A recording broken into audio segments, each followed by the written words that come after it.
ನಮ್ಮೂರಿನ ಹಾಲು ಮತ ಜನಾಂಗಕ್ಕೆ ಹೊಳೆಯಿಂದ ನೀರಾವರಿ ಯೋಜನೆ ಬಂದಿದೆ. ಅದಕ್ಕೆ ಸಂಬಂಧಪಟ್ಟ ಅಧಿಕಾರಿಗಳು ಸರ್ವೆ ಮಾಡಲಿಕ್ಕೆ ಬಂದಿದ್ರು. ಅದಕ್ಕೆ ಬರಲು ಸ್ವಲ್ಪ ತಡವಾಯಿತು ಜಾನಕಿ. ಪರವಾಗಿಲ್ಲ ಬಿಡಿ, ಬಡತನದಿಂದ ಬಂದಿರೋ ಈ ಜನಾಂಗಕ್ಕೆ ನೀರಾವರಿ ಯೋಜನೆ ಬಂದಿದ್ದು ಒಳ್ಳೆಯದೇ ಆಯಿತು.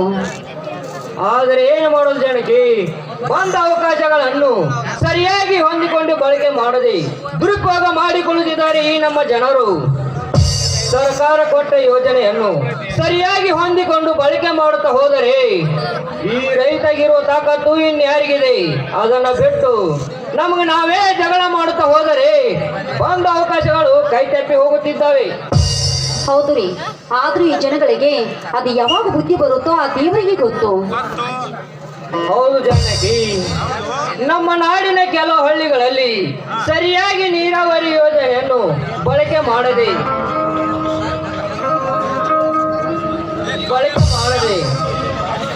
ನೀರಿನ ಪಂಪಗಳು ಕುತ್ತು ಹಿಡಿದು ಕೆಟ್ಟ ನಿಂತಿದ್ದವು. ಇನ್ನೂ ಕೆಲವು ಹಳ್ಳಿಗಳಲ್ಲಿ ನೀರಿನ ಪಂಪಗಳು ಕಿತ್ತು ಮಾರಿದ್ದು ಇದೆ. ಹೌದು ರೀ, ಒಮ್ಮೆ ಬಂದಿರೋ ಅವಕಾಶ ಮತ್ತೆ ಹಿಂತಿರುಗಿ ಬರುವುದಿಲ್ಲ.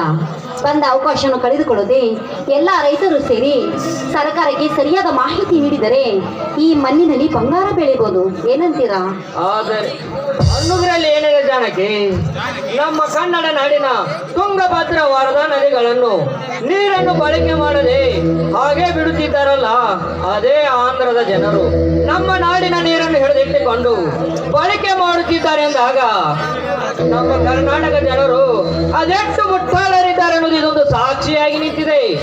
ಹೋಗಿ ಬಿಡಿ, ಬಂದ ಅವಕಾಶವನ್ನು ನೀವಾದರೂ ಸರಿಯಾಗಿ ಉಪಯೋಗ ಮಾಡಿಕೊಳ್ಳಿ. ಜಾನಕಿ, ಹೌದು ಜಾನಕಿ, ನಾನು ಕೂಡ ಅದೇ ಪ್ರಯತ್ನದಲ್ಲಿದ್ದೇನೆ. ಮುಂದೇನಾಗುತ್ತೆ ಇದು ಕಾದು ನೋಡಬೇಕಿದೆ. ಅದು ಸರಿ, ಸಂಗಮೇಶ್ ಇನ್ನೂ ಬಂದಿಲ್ಲವೇ?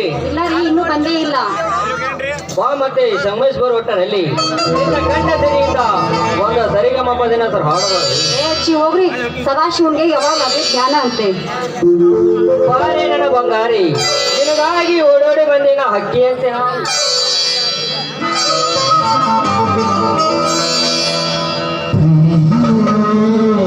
ನಡೆ